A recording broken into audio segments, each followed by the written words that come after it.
Գյուրջան Կասկադ 60 ամիս փուլային վճարում բազմաթիվ առավելություններ։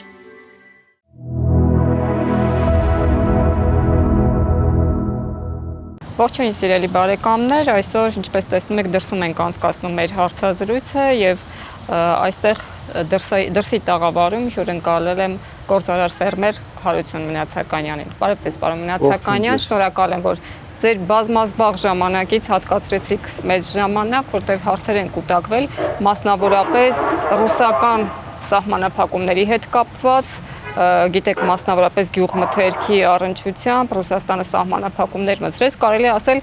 բացարձակ փակվեց, հա, եթե ես սխալվում եմ, կարող եք ուղղել ինձ, շուկան բացարձակ փակվեց նաև հայ ֆերմերների առաջ, մինչդեռ մենք գիտենք, որ մեծ մասը արտադրանքի իրացվում էր հենց ռուսաստանյան շուկայում։ Խնդրեմ ներկայացրեք ինչ վիճակ է այդ առումով, հետո կանադառնանք արդեն կառավարության քայլերին։ Իրականում շատ վատ վիճակի մեջ են հայտնվել մեր ֆերմերները, որովհետև տեսեք տարեկան մոտավորապես 1 միլիարդ դոլարի գյուղմթերք է արտահանվում ու հիմնական գերակշիռ մասը կարելի ասել մոտ 90%-ը Ռուսաստանի Դաշնություն, հիմա փակվելով մեր ֆերմերները, բոլոր գյուղատնտեսները, գյուղացիական տնտեսությունները, ջերմատնային տնտեսությունների տերերը, բոլորը լուրջ խնդիրների առջև են կանգնել ու չգիտեն ինչ անեն ու այս խնդիրը ինչքան գնա, այնքան խորանալու է ու վատանալու է։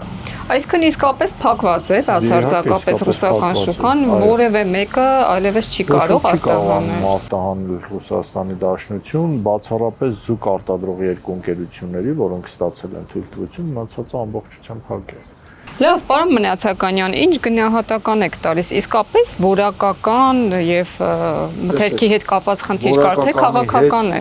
Որակականի հետ մենք միշտ ունեցել ենք խնդիր, միշտ բարձրաձայնվել է այդ թեման, կհիշեք անցած տարի, որ մի հասարակական կազմակերպություններից մեկի դեմս Տաթև Խաչատրյանի, որ փորձաքննություն անցկացրեցին Հայաստանի տարբեր շուկայում, տարբեր տեղերից գնված գյուղատնտեսական արտադրանքներ, պտուղ բանջարեղեն եւ բոլորի մեջ հայտնաբերեցին թույլատրելի նորմը գերազանցող տարրեր եւ այլ մարմիններ։ Ինչը բնականաբար նաև բացասական ազդեցություն ունեն մեր օրգանիզմի վրա, ինչը խնդիրներ առաջացնում նաև արտահանման վրա եւ պատկերը ունենք հիմա հետեւյալը։ Ինչ որ կա։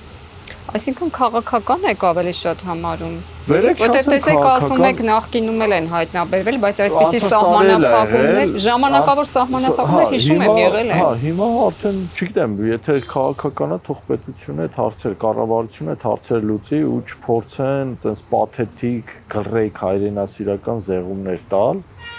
որ այ մենք մեր անկախությունն ենք փրկում, բան առևտուրը, բիզնեսը անկախություն պահելու հետ որևէ առնչություն չունի, որևէ ընդհանուր կապ չունի, որովհետև նույն Վրաստանը Ռուսաստանի հետ 2008 թվականից առ այսօր ունի տարածքային խնդիրներ, նույնիսկ պատերազմական դրություններ, հակասություններ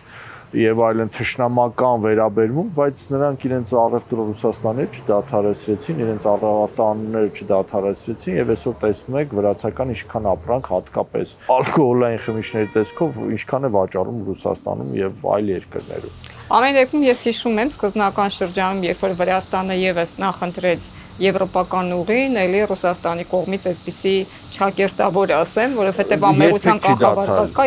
տեսեք, շատ կարճ ժամանակահատվածում ինչ որ պատժամիջոցներ, բայց դա շատ կարճ տևեց ու դա շնորհիվ վրացական իշխանությունների։ Հույս ունեմ,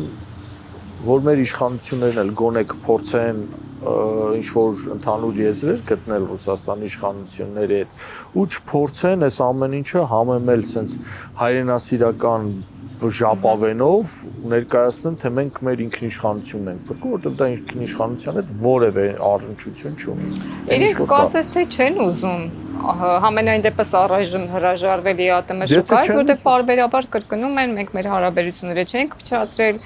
Փաշինյանն էլ ասում էր կնստենք, կխոսենք, ընդհանուր հայտարարի կգանք։ Գոյություն ունի ճիշտ դիվանագիտություն, թող այդ ճիշտ դիվանագիտությամբ շարժվեն, ոչ ոք էլ չի ուզում, եթե չեն ուզում, գոնե կարողանան այնպիսի դիվանագիտություն տանել, որ մեր շարքային արտադրողները, շարքային քաղաքացիները չտուժեն դրանից։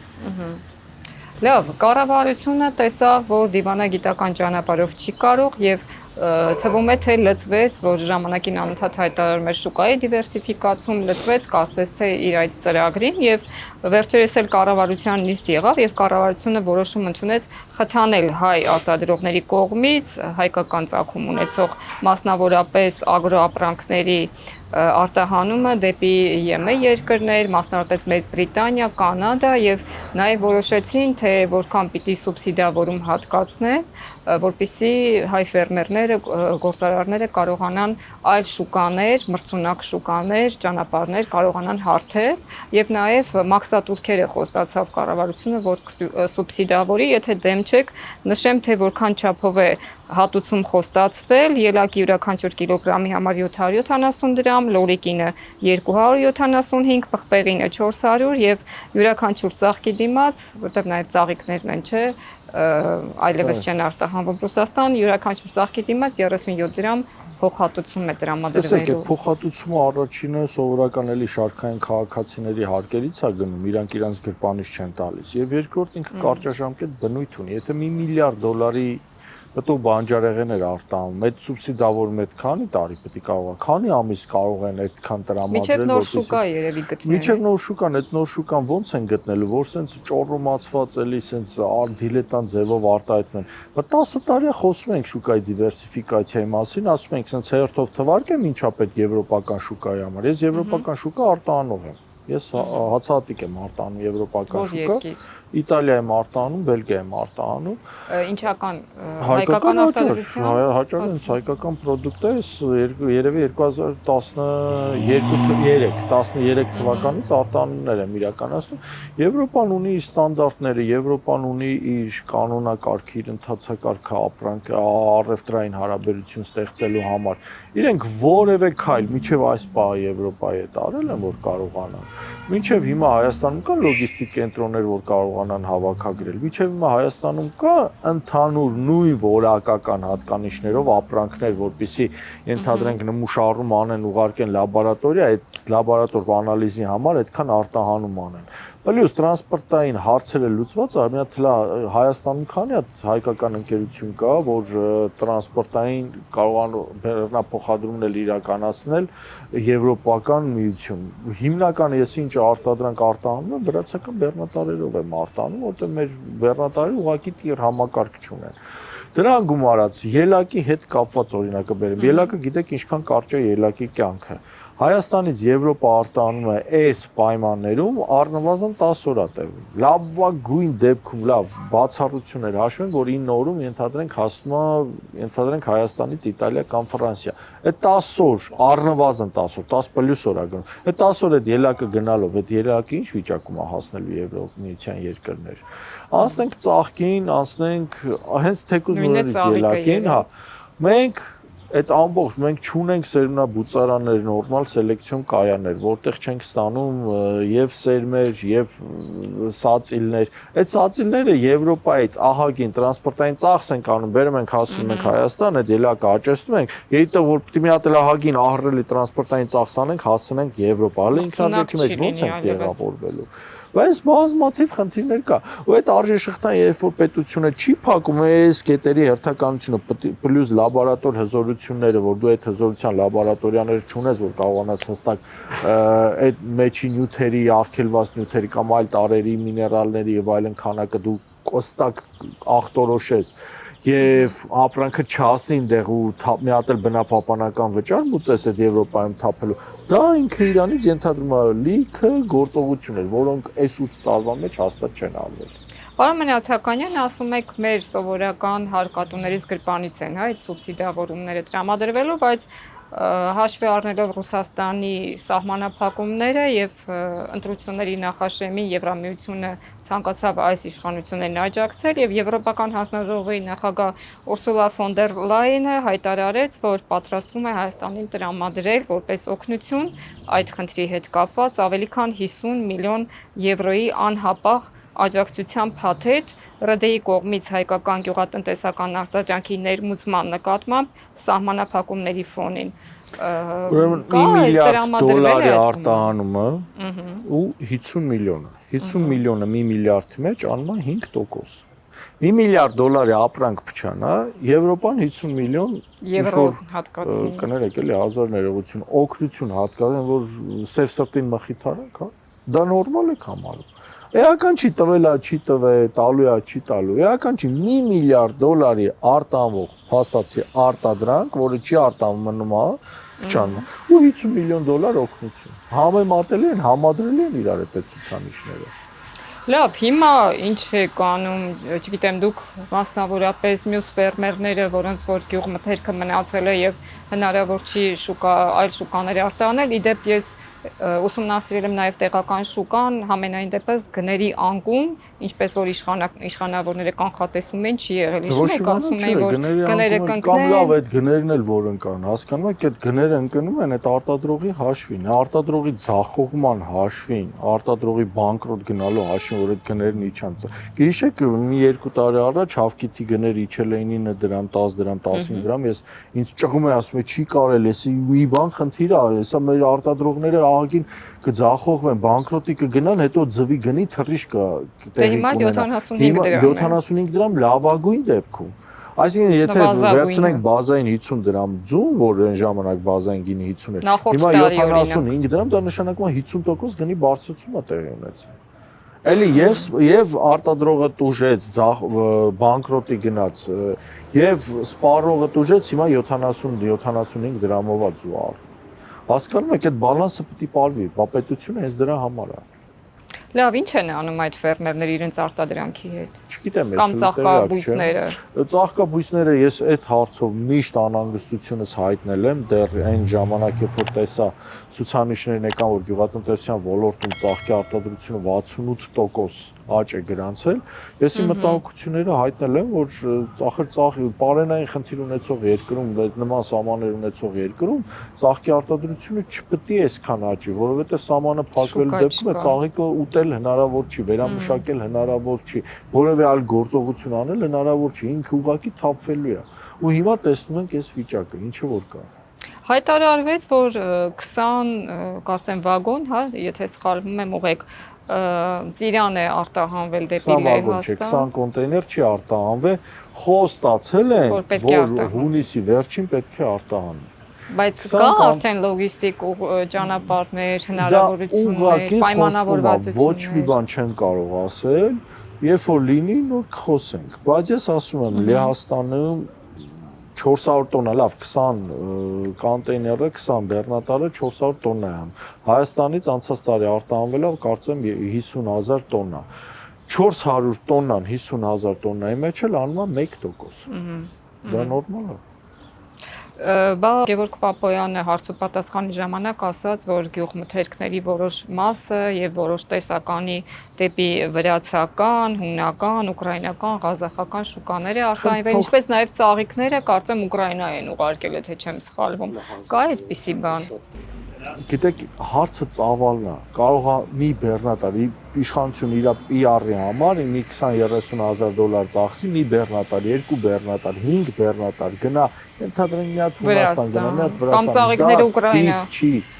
Դա թիվ չի, այս ընդհանուր 50 միլիոն դոլար ծաղիկի վաճառքի մեջ մի բեռնատար, 2 բեռնատարը հիշում եք բանի բալթյան երկրներ, որ ասեցին 10,000 դոլարի ծաղիկ են արտադրել։ Առաջին ես ամենայն պատասխանատվությամբ ասում եմ, իշխանությունը այդ բալթյան երկրներ ծաղիկ արտահանելու հետ որևէ առնչություն չունի։ Ես հեռակա գիտեմ, այդ արտահանողը ինքը իր միջոցներով, ինքը իր ուժերով, ինքը իր կապերով արտահանել է։ Ու պետք չի դա բան անել։ Երկրորդ, այդ 10,000 դոլարի ծաղիկը շատ խնդալու ցուցանիշ է, շատ խնդալու փոքր ցուցանիշ է։ Վերջին հաշվով պատերազմող Ուկրաինային ինչու է պետք այդ քանակությամբ ծաղիկ։ Ես չգիտեմ, բերեք չխոսենք ու այս փոքր այդ իմիտացիաները, որ անում են արտահանման միջին վիճակագրական սպառողի համար, դա կոնկրետ շատ վատ քայլ է, որ իրանք ներկայացնում են, իրանց արդարացնելու համար։ Գևորգ Պապոյանը նաև խոսեց պարոն Մնացականյան հայկական գյուղմթերքների, մասնավորապես ջերմոցների, հա, արտադրության բացարձակ բարձր որակի ընդհանուր միջև եվրոպական ստանդարտներին համապատասխանելու մասին եւ ասեց օրինակ Հայաստանում ջերմոցային պայմաններում աճեցված ելակը նույնն է ինչ որ Ֆրանսիայում, որովհետեւ այսօր մեր ջերմոցները կառուցվել են եվրոպական ստանդարտներով, այնտեղ մշակվում է եվրոպական ստանդարտներով, որևէ պեստիցիդ չի կիրառվում, նաեւ տեխնիկան է եվրոպական, այնպես որ չի կիրառվում, հիվանդությունների դեմ բուժումը ո՞նց են իրանք անում, ո՞նց են պատկերացնում ֆերմերը։ Այսպեսի բան ասած, դուք ավելի լավ կիմանաք, որ միջատների դեմ պայքարումը, հիվանդությունների դեմ պայքարումը միջատներով։ Բացարձակ այդ ոլորտի չիմացության մասին։ Այդ միջատները ինքը որ ասում է, դա էնտոմոֆագ միջատներ են, որոնք ոչնչացնում են վնասատու միջատներին, բայց սնկային հիվանդությունների եւ այլ հիվանդությունների դեմ այդ միջատը չի կարող, այդ միջատը այդ վաղուց գիտության կողմից, մարդկության կողմից ստեղծված միջատներ են, պայքարի միջոց են, որը այլ հիվանդությունների հետ որևէ ընդհանուր կապ չունի։ Այդ միջատը մաքսիմում ոչնչացնում է վնասատու միջատների ու վերջ։ Իսկ սնկային հիվանդությունների եւ այլ հիվանդությունների դեպքում տարբեր հազար ու մի հիվանդություններ կան բույսերի հետ կապված։ Դա այդ միջատը չի կարող, այդ միջատը չի կարող բժշկական խալաթ հարկի բուժումներ անել, դադրեք տերևային սնկի դեմ եւ այլ տարբեր հիվանդությունների դեմ, էլի օրինակ։ Տեղեկացված չէ, պարոն Պապյան։ Բնականաբար տեղեկացված չի, դա բացարձակ տեղեկացված չի, էլի։ Ինքը լսել է միջատների մասին, բայց ինքը չի պատկերացնում, որ այդ միջատներով միջատների դեմ պայքարը բավարար չի գյուղատնտեսություն ծավալելու համար։ Լավ, այսինքն մրցունակ չէ մեր արտադրանքը եվրոպական շուկայի համար։ Դուք ասում եք նույնիսկ կներեք։ Դուք ասում եք, որ նույնիսկ Ռուսաստանն էր որոշակի վերապահումներով փաստորեն ընդունում։ Ես օրինակը բերեցի, ելակի սածիլը բերվում է տրանսպորտային բավականին ծախսարում, բերվում է հասնում, բայց մրցունակությունը առաջինը գնային է։ Գնի առումով մրցունակ չէ, որակի առումով մրցանակ չենք, որակի առումով ջերմատնային տնտեսությունները, խոշոր ջերմատնային տնտեսությունները հնարավոր է որ ստանդարտները պահեն, որտեղ իրանք ունեն նորմալ ագրոնոմներ եւ այլն, բայց Հայաստանից արտահանումը մենակ ջերմատներից չի։ Բանթանուր բանջարաբոստանային մշակաբույսերը, բանթանուր այգիներից ստացված բերքը, իսկ այդ այգիներից ստացված բերքից ինչի չեն խոսում։ Այդ ջերմատնային տնտեսությունները լավ թող լինեն 100-200 հեկտար, բան մնացածը։ 100 քանի հազար տոննա մենք արտահանում ենք, այդ 100 քանի հազար տոննայի մեջ ջերմատնային տնտեսությունների արտադրանքը ինչքան է։ Այսինքն լավ, ունենք պրիտոմ ջերմատնային տնտեսությունները մի քիչ է, ֆինանսապես ավելի ապահով գործարարներ են, որտեղ մի հեկտար ջերմատնային տնտեսության համար պետք է $1 միլիոն չափով ներդրում։ Ինքը, այսինքն ովքեր ունեն ջերմատնային տնտեսություն 1 հեկտարի, նշանակում լավ ֆինանսապես ապահովված գործարարներ են։ Բա այն չապահովվածները ու իրանք բավականին քիչ են։ Ընդհանրապես 10, 20, 50 հոգի Բայց գյուղատնտեսության մեջ, 50 հոգի խոշոր ջերմատնային տնտեսություն։ Բա մնացած գյուղատնտեսության ոլորտում մինչև 300,000 զբաղված մարդ կա, բայց մարդիկ ինչ անում։ Հենց դրա մասին է խոսքը։ Չի կարելի այդպես Այսինքն հնարավոր չէ շուկայի դիվերսիֆիկացում իրականացնել հաշվի առնելով մեր երկրի պայմանները։ Բայց պետք է քայլեր ձեռնարկվի։ Առաջինը ՍԱՏՄ պետք է այդ ՍԱՏՄ խիստ վերահսկողություն իրականացնի։ Երկրորդը ասել եմ թունաքիմիկատներ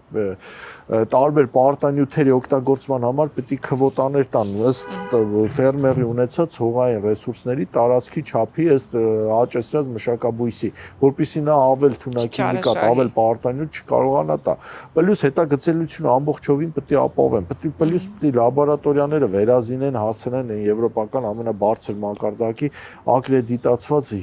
լաբորատորիաներ պետք է ունենանք, որ Հայաստանում 1 կամ 2-ն է։ Պլյուս լոգիստիկ կենտրոններ պետք է ունենանք, որ մեծ քանակներ ա։ Այս որ ոչ մի բանը չկա, իրանք sense միանգամից ո՞նց են անելու։ Այսինքն պայթելու է այդ ամբողջ համակարգը։ Ոչ թե պայթածա։ Պայթածա, եթե պայթելուն գիտեք, երբ կասենք պայթելու, երբ որ Ռուսաստանը փակեր, արդեն տարբեր ուղղություններով սկսեին արտահանումներ անել, հիմա ոչ մի բան չի արված, ու միայն խոսում են խոստումներից, Եվրոպան 50 միլիոն է խոստացել, Լեհաստանը խոստացել է, որ 4-20 տոննա Իրան պիտի ընդունի, Ուկրաինան ասել է, այս կանենք Վրաստանն էլ մի քիչ փոքր քանակությամբ ծաղիկ է բերել։ Զրուցել եք ֆերմերների հետ, լսել եք իրենց մտահոգությունները, ինչ են ասում, ինչ են պարտադիր անել։ Մտածում են բացարձակ չխոսան ինչպես Որտեղ միշտ, բողոքի ոչինչ չասեն, ակցիաներ- դե կարող է մի բան անի իշխանությունը, դե թող անի։ Երևի գնացել ընտրելել են, չէ՞։ Ես այդ հարցով չեմ խորանում, յուրաքանչյուրն ունի։ Ամենայն դեպս բողոքի ակցիաներ չեն իրական։ Հիշում եք ծաղիկների հետ կապված ինչպիսի բողոքի ակցիաներ եղան։ Հիմա լրություններով թվում է ամեն ինչ կարգավորվել է իսկապես, այլ շուկաներ են գտել, այդ մարդիկ այլ շուկաներ են արտահանում իրենց Թող մտածեն, ես կհիշեմ մոտավորապես 2 տարի առաջ, երբ որ թունաքիմիկատների Հայաստան անհասկանալի պայմաններում, չնայած ես գիտեմ ինչ պայմաններում, որ արգելեցին մաքսազերծում եւ այդ թունաքիմիկատները տասնյակ մոտ մի քանի միլիոն դոլարի թունաքիմիկատ մնացել էր ներկրողները ինձ խնդրեցին բարձրաձայնել եւ այլն եւ այլն։ Ես բարձրաձայնեցի տարբեր ատյաններում, ՍԱՏՄ-ից սկսած լրատվականներով այդ խնդիրը վերանեցինք, բացատրեցինք ինչ մեծ ռիսկեր է պարունակում, ու երբ որ հասա, որ իրանք պիտի գան խոսան, ոչ մեկ չեկավ խոսալու։ 1-2 հոգի իրանք նախընտրեցին լռել։ Դրանով է пассивությունը հիմիկվա պայմանավորված վախենում Դե են։ հիմա չգիտեմ ինչ են անում, վախենում են, չեն վախենում։ Հնարավոր է ճնշումներ կան, գործադրում։ Էական չի, ճնշումը ինչ ճնշում պիտի լինի, երբ որ դու քո ամեն ինչը կորցնում ես։ Ինչ ճնշում պիտի լինի։ Որտեվ այդ մարդիկ փաստացի վարկերով են իրենց Դե բիզնեսը աստված իրենց ստեղծել։ հետ, ես անընդհատ փորձելու եմ իրենց օգտակար լինել, թե իրենք ոնց կպահեն իրենց, դա արդեն իրենց խնդիրն է, ես որևէ բան չեմ կարող ասել։ Դուք ասացիք, որ մասնավոր նախաձեռնությամբ արտահանում եք ցորենը, հնարավոր է այդպիսի մասնավոր նախաձեռնությունները հացահատիկ։ Մասնավոր, ես փորձ ունեմ ծիրանը արտահանելու Եվրոմիություն, մի անգամ արտահանեցի եւ այդ ծիրանը ոչնչացնելու համար բնապահպանական վճար եմ մուծել, որտեվ հա չի համապատասխանել որակ իրեն ստանդարտներին, ամբողջ ծիրանը ոչնչացրել են եւ այդ ոչնչացման համար ես բնապահպանական վճար եմ վճարել։ Շնորհակալ ենք ճշմարտությունը ներկայացնելու համար, որովհետև ամեն դեպքում կառավարությունը ներկայացնում է այնպես, որ ամեն ինչ լավ է, ամեն ինչ հարթ է ընթանում եւ շուտով ֆերմերներն նույնիսկ ասում են եվրոյով են սկսելու առևտուր անել եւ ավելի մեծ եկամուտներ են ունենալու։ Մի քիչ սկեպտիկ եմ, մի քիչ չէ, շատ եմ սկեպտիկ։ Կամ գուցե իրատես։ Ավելի շատ իրատես, հուսանք, ես էլ ամեն օր կաղոթեմ, որ այդպես լինի, բայց արդեն ասացի ինչու այդպես չի լինի։ Շնորհակալ եմ պարոն Մնացականյան, շնորհակալ եմ նաև ձեզ հարգելի հետևողներ, մեզ դիտելու համար, կարծիք կազմելու, մենք հնարավորություն ստեղծեցինք ձեզ համար լսել նաև հակառակ կողմին, որովհետև կառավարությունը ամեն ինչ վարդագույն գույներով է ներկայացնում եւ մենք լսեցինք, թե իրականում ոլորտում ինչ է կատարվում։ Հիշեցնեմ, որ այսօր զրուցում էի գործարար ֆերմեր Հարություն Մնացականյանի հետ։ Ստեսություն։